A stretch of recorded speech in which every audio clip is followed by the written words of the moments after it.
What does this day bring, Ata? Sun all day. Actually, my app says it's going to rain at noon. Sun. Rain! Sun! Rain! Listen, I am going to buy my own boat. Who is with me? Give me my fish. Hey, you, down here in the bucket. Me? Do you see another old man looking at me? Stop talking and go back to being a fish. Come and dead me. I will. If I jump out of this bucket, I will slap you with my fin. Slap, slap, slap. You have to stroke it, then poke it. You want to join?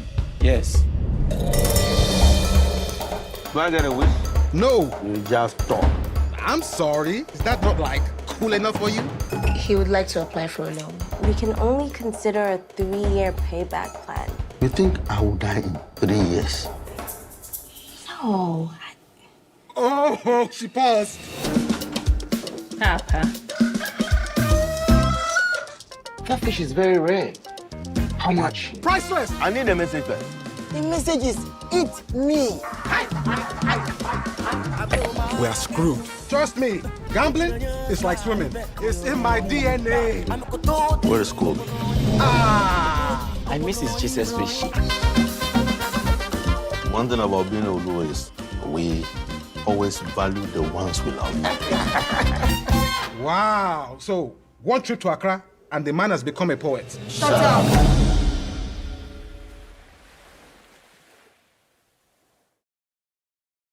From a Hollywood A-lister's passion project in Lagos to an AI-generated animated film heading to Cannes, and the rediscovery of the lost visual history of Ghana. We are covering the past, present, and future of global cinema today.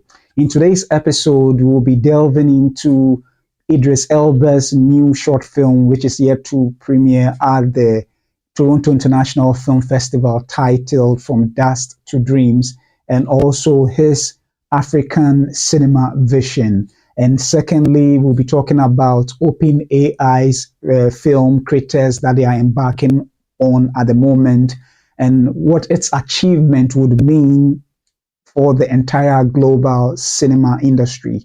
And last but not the least, Ben Proudfoot's The Eyes of Ghana, starring Hesse, and filmmaker Anita Afonu, has premiered at the Toronto International Film Festival to rousing success, and we'll be taking a look at one article that reviews the film. We'll be talking about all these stories and more right here on the Film Mandate. My name is Papa Otu. Stay tuned.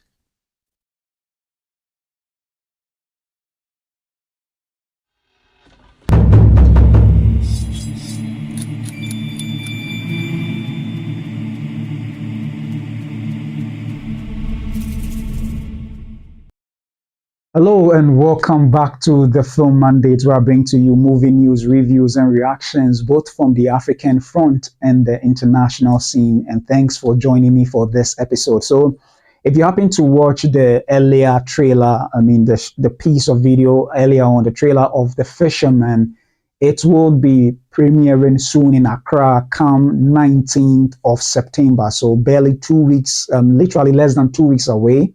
It will be showing at both the Silverbird cinemas, the one at the Westers Mall, and also the one at Accra Mall. So just to keep you informed, this is a proudly made Ghanaian film by Zoe Martinson. And, let's go support it and support the filmmakers who made it, and also the actors in front of the camera. And it stars Ricky Adelaita, Endurance Grant, Kiki Romi, and William Lamptey, and a whole other, host of other characters as well. So that is it. Come September 19th, it will be premiering. So let's do our best to go and support it. So in our very first story, we have a new film which is yet to premiere at the Toronto International Film Festival, and is made by none other than Idris Elba. And for those who may not know, maybe this is the first time you are discovering that Idris Elba is not just a filmmaker in front of the camera, but he's also a director, and he has done a couple of projects. But he wears many hats, from being an entrepreneur And prior to even his film career taking off, he was a DJ, he is a musician, he wears so many hats. And well, quite recently, earlier part of this year, he came to actually solidify his plan of building a standard Hollywood studio, not just in Ghana, but in a couple of other countries across board to help build, and fortify the African film industry. And it looks like in line of what he intends to do, this film that he has made together with Ebony Life's Mo Abudu, this film is more like a blueprint to showcase what it is yet to achieve for the entire film industry in Africa. And there's an article published in the Hollywood Reporter that captures a little bit of what he has in mind. So let me just take a brief read of a few of the paragraphs to give us an idea what he has in mind. So Idris Elba's expands vision for African cinema with That's to Dreams drama. The actor turned director has brought his Lagos set short film produced by Mo Abudu with a star 10 by Seal to the Toronto International Film Festival. And that's a big, personality involved in this production, the one of the iconic musicians in the world based in the UK. So it says that Idris Elba's latest directorial effort, That's to Dreams, is set in a Lagos nightclub looking to launch local singing talent and was produced by Nigerian mogul Mo Abudu and has a star 10 by Seal. But that nightclub in its English and Yoruba language shot world premiere at the Toronto Film Festival on Sunday is also a metaphor for the Luther and Hijack stars' broader vision for African cinema. We want to highlight talent and not just actors and singers, but the talent of African storytelling, the variation of stories, the talent of people watching this African story and really relating, Elba told the Hollywood Reporter. That's to Dream sees Millicent, the owner of the legendary yet dying Lagos club, played by Inse Ikpe Etim, entrust her legacy to her shy daughter, Bisi, played by Constance Olalunde, a former Nigerian Idol contestant.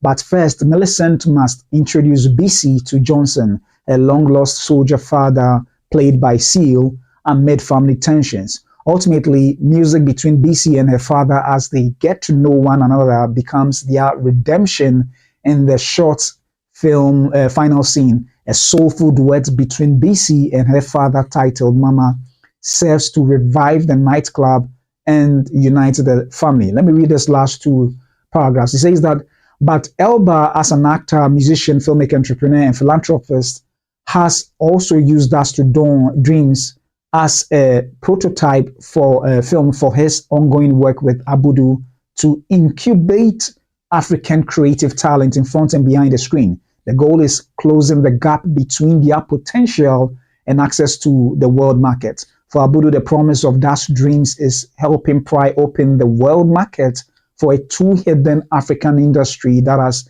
been too long denied opportunities by distributors and TV programmers. Commissioners would rather play it safe and just tell a story that they've told 20 times rather than take a fresh story, she told THL. So it's quite a lengthy article. I will leave the link in the description for you to take a look at because it's very crucial for Africa in this era we find ourselves in. I must indeed commend Idris Elba and Mo Abudu for using their influence they have to bring in attention to the cinema industry in Africa. And I'm happy about the fact that they are not looking at just one country, but Africa as a continent. Over the period of episodes I've done, my passion for this whole podcast that I do is to one day see a united cinematic cinema market for Africa rather than individual industries. Yes, individual industries should prosper, which is good because then that would form the foundation blocks to build the African film industry. But then, if you want to see a properly thriving film industry, it cannot be done with just individual countries minding their own business. It has to be integrated. And that is what I see Idris Elba and Mo Abudu doing, and they've been doing marvelous works over the years. They've chosen not to, sit in the comfort of what they have in the UK and in the, US and the industries that they play in, but bringing the much needed attention to Africa, which we have so much talent that I can say that we've barely scratched the surface. And I'm glad that is the pursuit that they are embarking on this instant.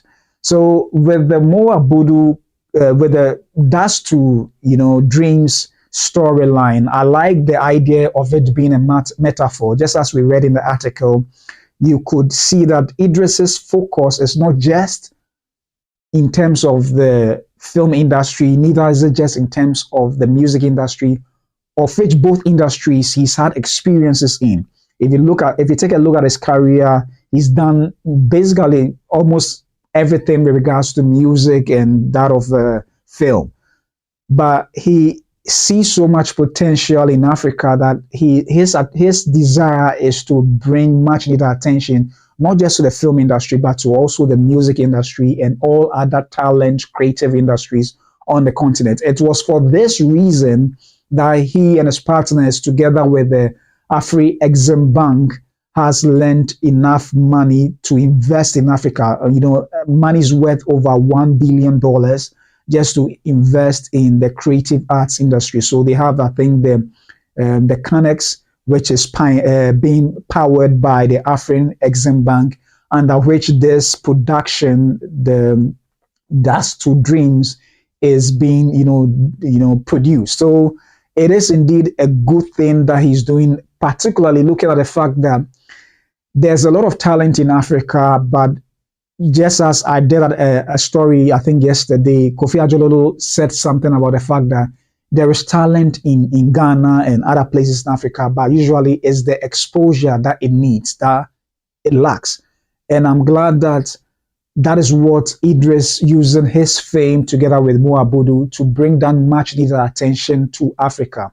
And if you read the article, it does say that Mo Abudu stressed on the fact that this would help bridge the gap between talent and the market, and also do away with the commissioners who are only much interested in playing it safe, when perhaps given opportunities to new voices in whether cinema or even music or any other aspect, would open a new era of talent or creative productions that would perhaps even bring about a revolution in the world. But unfortunately, most commissioners or curators of African arts want to play it safe, particularly for the market. So most storylines toe a particular way just to satisfy a market out there.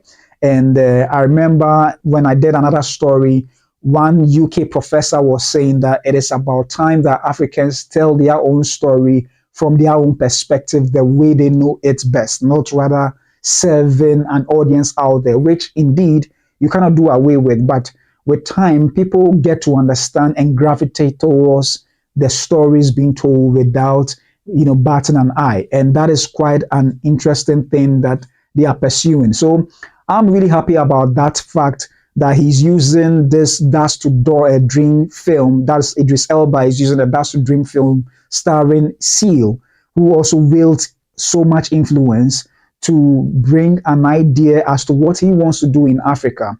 If you care to know, he's soon enough, he'll be building a multiplex studio in Ghana, and not just in Ghana. He's also looking at Ghana's own is actually far advanced, but he's also looking at building one in Kenya, Tanzania, and I think another country as well.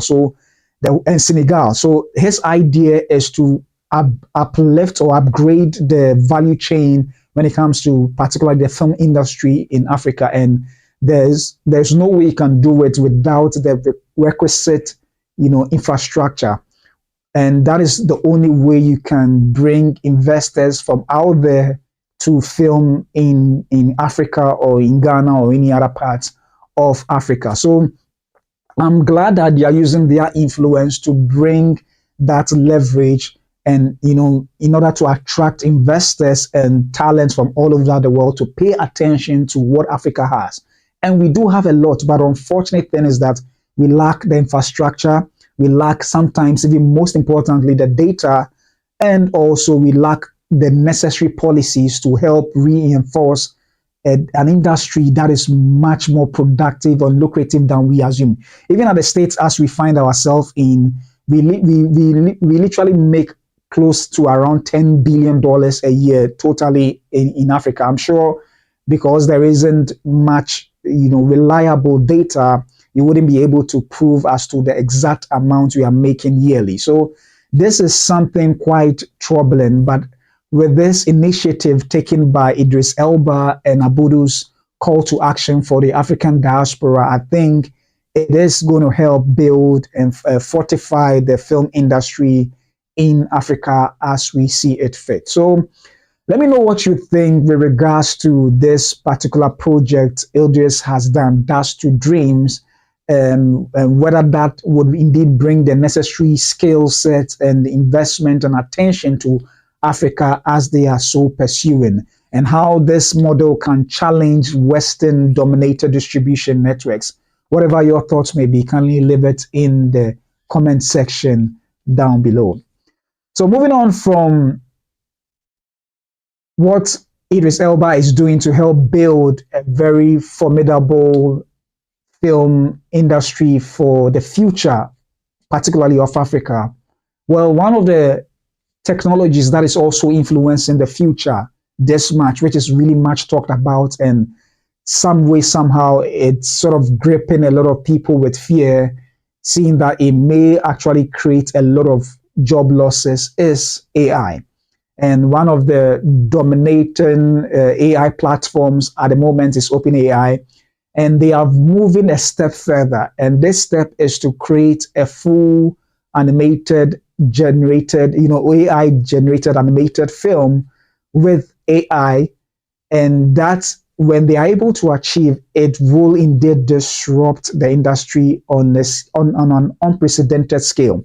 As it stands now, the film they are working on is called Critterz. And not just that, but it shows how determined they are to prove that AI is a powerful tool that you can use to augment whatever you are doing with the traditional tools in the film industry. So as it stands now, the Critterz actually they are working on it currently, and they are hoping to take it to Cannes come May of next year.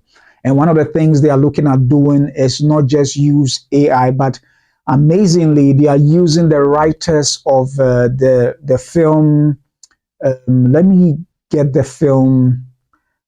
Yeah, so so what they are doing is to work with established film companies. You have Vertigo Films to work on this project, and what they are looking at is to spend about 9 months in the making of this animated feature-length film.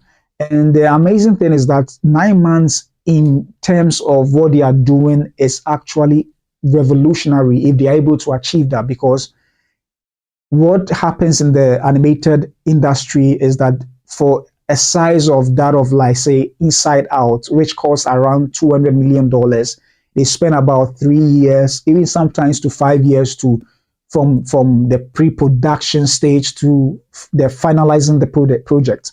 But with this particular project they are working on this instant, they're only going to spend $30 million, and that is mind-blowing. $30 million, and also make it, very good enough to compete on the level. And their intention is to ensure that, let the film industries know that, listen, this is a tool that you can use to maximize your efforts and, beat down costs and all that. And what it actually means is that if they are able to achieve this, then it's going to be it's going to disrupt the film industry on a larger scale. I mean, on an unprecedented scale, never ever experienced before. Because if you can use $30 million and do a quality production of the same scale as Inside Out or all the Pixar, films that they have been making, then indeed most studios will be considering it. As already a lot of studios are integrating it, to an extent in some of their productions they are doing. Just this past Oscar ceremony that was held, I think The Brutalist had the AI used to help accentuate the voice of the man who won the best actor. I'm blanking out on his name, but it helped give him the accent of the indigenes in the film, made it right. And already for it to have won the Oscar, regardless of the tweaking of the accent, it does speak that gradually there's going to come a time when the industry would embrace it fully. So I'm sure the intention of OpenAI is to show how these tools can be used, particularly to make a movie happen. And so the writers for this Critterz film, this is Critterz with a Z, not the old film, the old alien horror flick Critterz with an S, but this is Critterz with a Z. And they are using the blending models of ChatGPT 5 and with the possibility of using, I think, the Sora app or version that they have come up with. So they are looking at making this film entirely, not entirely though, but largely with the AI to make that work.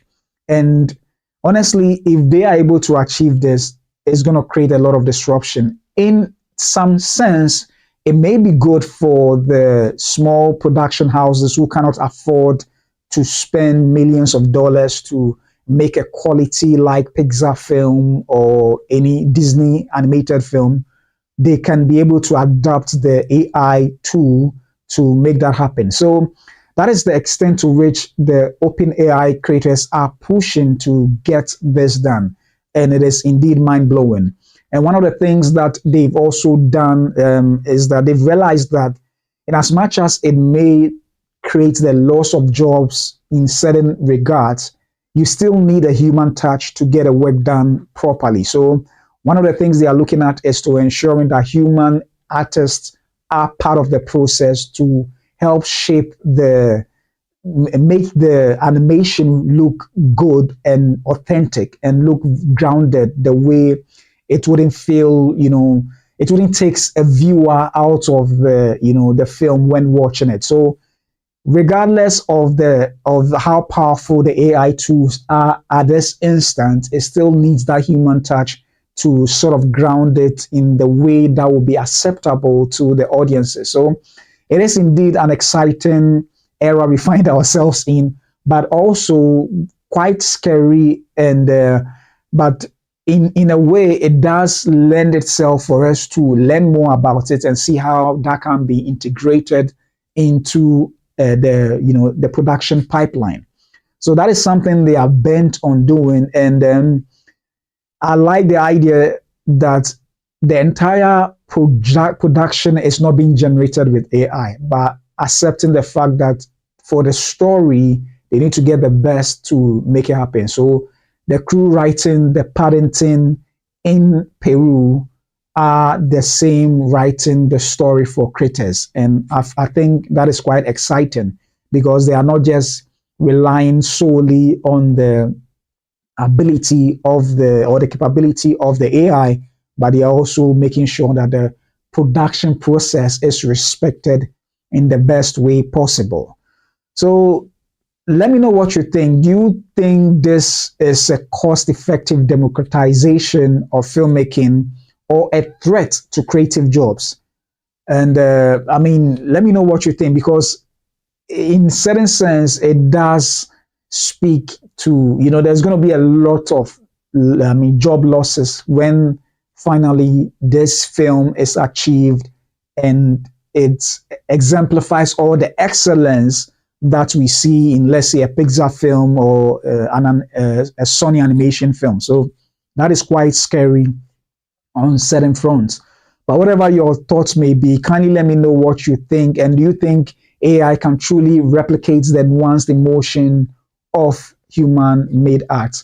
Whatever your thoughts may be, kindly leave it in the comment section below. So moving on from what the future holds for us with AI, we are now going back into the past. And one of the most exciting moments for us Ghanaians, particularly for filmmakers, is the discovery of lost history, visual history concerning the nation. Yes, there may be a little bit divisiveness when it comes to the topic of the founder of the country, but regardless, these historical moments did happen and has been captured by none other than the Reverend Critterz Hesse, who was present in the making of history and capturing all the moments that he possibly could. Well, in just this past weekend, the film made by the Oscar winner Ben Proudfoot was screened at the Toronto International Film Festival, and they were there to be part of the event and answer a couple of questions.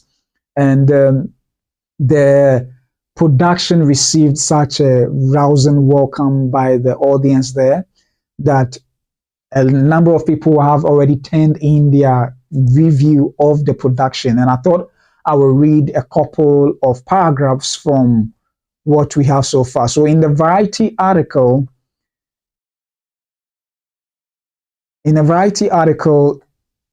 it says that the Eyes of Ghana review, the medium of cinema, serves an idealistic role in the story of Ghanaian filmmaker Critterz Hesse. Oscar winner Ben Proudfoot reveals visions of what Africa could be through the eyes of a director who documented Ghana in mid-20th century. And is written by Metada El Fadil. So it says that the Eyes of Ghana makes a rather literal start to its story. The first frame of the film is of its protagonist's eyes. It's Critterz Hesse, a Ghanaian filmmaker in his 90s. He's seen getting his eyes checked and receives the news that he will lose his eyesight. However, the film is concerned with his metaphorical eyes and not his real ones, with his work, not his health. Filmmaker Ben Proudfoot, an Oscar winner for his short The Last Repair Shop, shows reverence to both Hesse and to the importance of cinema in winsome tribute to a man on his last chapter of life who's been ignored for decades. So, listen, the first time I did an episode on this particular project, I actually thought about it being that the Eyes of Ghana actually refers to Hesse, who saw Ghana in close proximity, that is history being made that no other person was privileged to. And being a cinematographer, capturing all these things, I realized that the eyes in the title actually refers to him. And I was so excited to have read this opening of the documentary, and it does open on the eyes of Critterz Hesse himself, and the metaphor to which it says that he's going to lose his eyes, but not his actual health, but rather, what he's been able to achieve is amazing. And I think that points to the prowess of Ben Proudfoot, how amazing of a director he is. Because I was sold just by the opening of the film, starting with the literal eyes of Reverend Critterz Hesse, who has seen it all. He has been there. The amazing thing people may not know is that not only was he there to capture the images of Kwame Nkrumah during his time, but he happened to also work through the times of other successive leaders of the country. So he's actually been there for certain historical moments, and it's quite amazing. But there's one thing that is captured in the article that is quite funny. It shows to the satirical side of Nkrumah in a way. I know some may see him as a dictator, others may see him as a savior and all other aspects. But I've heard of these stories, and also to be confirmed by him is quite amazing. So I've heard that with Nkrumah, he knew the power of cinema so much so that he literally would direct certain shots to be taken whilst he's, giving a speech. So in some of his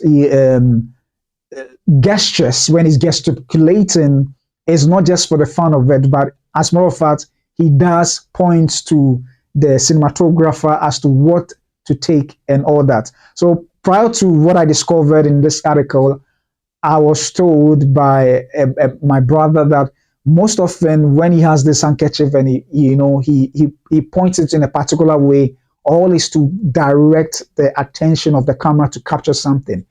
And Critterz did confirm that he actually has a cane. And with this cane, it wasn't that he couldn't walk on his own 2 feet, but a cane was more to help with certain directorial commands. And he knew they had this synergy where he knew what he meant for him to capture. And that is quite an amazing. So Nkrumah, in a way, happens to be, in a satirical sense, a film director of a sort who believed in the power of cinema in terms of helping using the medium of cinema to unite Africa. And that is quite an amazing discovery, so to speak. And I think it speaks to the fact that no wonder Ghanaians love films, and we want to tell films in through our lifetimes. We have Africans in general are storytellers from the folklore era to now. And I'm excited that we had a founder of a country who understood the power of cinema. Unfortunately, due to certain issues of history, it did get lost in time. But I'm happy that even though successive leaders who followed after him wanted the footages to be destroyed, the negatives were still intact for these films to be recovered. Debatably, yes, there are so many sides to him. He is quite a complex man, but I like what one of the Anita Afonu, the filmmaker, did say with regards to the footage. That why would we want it to be destroyed? But to hear from their own words rather than me saying things that may not be an exact representation, I'd like to read a portion of an article quickly, and this may be for Ghanaians in particular to ponder on, but it's worth taking a look at. And this is Non-Fix, the Heights of Ghana review by another reviewer. Let me see if I can get the last 2 articles. Yeah, so this is what, let me just quickly get it. So now he instructs a new generation of filmmakers in Ghana, that is, they are referring to Chris Hesse, ensuring the country's cinematic legacy continues. While most of the documentary focuses on close-ups of Hesse as he tells his story and charms the audience, one of his mentees, Anita Afonu, is also a supporting subject representing that future of Ghanaian cinema. Watch her own short documentary on the history of film in Ghana, Perish Diamonds, here. So she is also a documentary filmmaker in she has vast knowledge with regards to her craft. So another character in the film is Mr. Ado, a projectionist at an old outdoor theater that we see restored for an event premiering Hesse's reclaimed films. Ado and his movie house are additional relics employed to recall the heyday of Ghanaian cinema. Is also another one of Proudfoot's passionate. His love of film exhibition is heartfelt. So this is where it gets to. This is where I want us to focus on the last 2 paragraphs. It says that where the Eyes of Ghana might have been stronger, albeit while becoming a different documentary altogether in the process, pertains to some of the questions raised directly or indirectly through its narrative. What was so dangerous about those films that they had to be destroyed? Afonu asks, pardon me. Other than them portraying a politician no longer favored and wished to be wiped away, the answer isn't explicitly given. Also, for a prime minister whose power is recognized to have been abused, how can we be sure Hesse's films weren't as much propaganda as record? This documentary and Hesse both maintain a respectable vagueness on certain matters. In a classroom scene, one of his students requests a more concrete statement on whether his work shows proof that Nkrumah was a good person.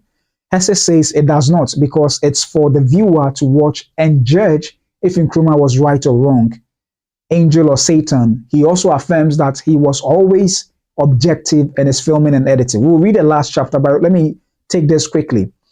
I like the angle and the approach of this documentary, and particularly also of Reverend Chris Hesse's archival footages he took of Nkrumah. And it is amazing because I like the objectivity of the filmmakers with regards to both the subject matter being spoken about and the documentary itself. Most often, a good documentary should leave the questions unanswered to be answered by the viewers or the audience who are watching those films, because it is not for the filmmaker. Sometimes, yes, the filmmaker has it is within his prerogative or her prerogative to choose to toe the line of the message of the documentary in whichever way they want. But then that would be considered as a propaganda, or, it depends. It may be relative, depending on the subject matter. But for this issue, particularly for the Ghanaian, and maybe for Africa and even the world, but particularly for the Ghanaian, the open-ended questions is left for Ghanaians to watch those archival footages and make judgments themselves and decide what to think of Kwame Nkrumah, whether he's a savior, a good person, a dictator, whatever the case may be. Perhaps after watching this documentary, and maybe soon enough in the near future, when the footages are restored and shown on a larger scale, people would then may watch it objectively and decide what they may think of Kwame Nkrumah. And I feel that is excellent, both of Ben Proudfoot and that of the Reverend Chris Hesse and Anita Afonu for presenting this documentary in an open, objective manner without deciding for the audience as to what to make of it. So that is quite excellent in terms of a documentary filmmaking in this regard, which may be sensitive, in the nation, depending on which part of which perspective of Nkrumah you happen to witness or happen to have heard whilst growing up. So it is quite excellent. I like this approach so much. And so let me also take the last paragraph. Yeah. So pardon me. So Proudfoot's short documentaries deal in feelings more than information, and The Eyes of Ghana is no different, just longer. The emotional effect is again aided by a sweeping and sentimental score by Bowers, best known now for his Oscar-nominated music for The Wild Robot, which is an amazing animated film. You should watch it. It plays at full volume and for full impact over montages of film strips feeding through projectors. Volunteers working on the refurbishment of Mr. Ado's theater, faces of audience members in attendance watching Hesse's recovered old films, and extended shots of Hesse in tears viewing his own work for the first time in over half a century in its new preserved digital form. What this documentary lacks in weight and substance, it makes up for in warmth and fervor, ultimately entertaining with positivity and grace. I don't know. I can only imagine what Reverend Chris Tree Hesse was feeling when finally his work, which has been in about 50 years in the making, was being projected and he was watching. I can only imagine the feeling for being there and now finally seeing the product of his own work in this current century. And for every filmmaker, your intention is not to make a film and have it stored away somewhere, never to see the light of day, for the people they are meant for. And I'm happy that for him in his 90s, he's seeing this vision realized. And I'm hoping to see the documentary myself and watch that particular moment when he finally realizes that this is his handiwork. He was there for all these moments, and it's quite exciting and moving for him as a filmmaker. And I think that is something for us all as filmmakers. We hope that all our works, regardless of how small or big it may be, the audiences that they are meant for will get the opportunity to watch them. And I'm happy that this has been so for Reverend Critterz. And I'm wondering what he felt throughout the years, not knowing whether this day would ever come where these archival footages that he has shot so many years ago, over 5 decades ago, not knowing whether it may ever happen that these things will be shown. And finally, it's receiving the recognition it deserves. Currently, they'll be touring about 14 or 15 film festivals all over the world. So I'm not sure that the documentary will be out on a digital platform anytime soon. But regardless of that, when it finally drops, I know people would have a lot of, it will create a lot of conversation around the topic of not just the documentary, but I think the footage being seen from a different perspective, and so forth. I think this is just beautiful. And congrats to the team, Ben Proudfoot, Mr. Ado, all the team involved in it. I don't know all their names, but I can also say thank you to Reverend Chris Hesse for being the model filmmaker that, whose work is now going to inspire us on a level that we have never seen before. And for I in particular, I'm really excited, and I'm happy that he's receiving this acknowledgement that he deserves. Thank you so much, Reverend Chris Hesse, and thank you, Anita Alfono, for a good job done, and all the team, Ajwa, Nana Ajwa, Ben Proudfoot, the cinematographer. All those who made us happen. Thank you so much. And I don't know, I wish I could have dedicated an entire episode for this one, but all too soon, I have to come to an end to this. So let me know what you think with regards to this particular production, seeing that we started out from, what Idris Elba is building for the future. And we are fortunate to now go back to the past to see how Ghana cinema started all out from one leader, Kwame Nkrumah, of the nation, and how AI is now also reinventing the future altogether with regards to the craft.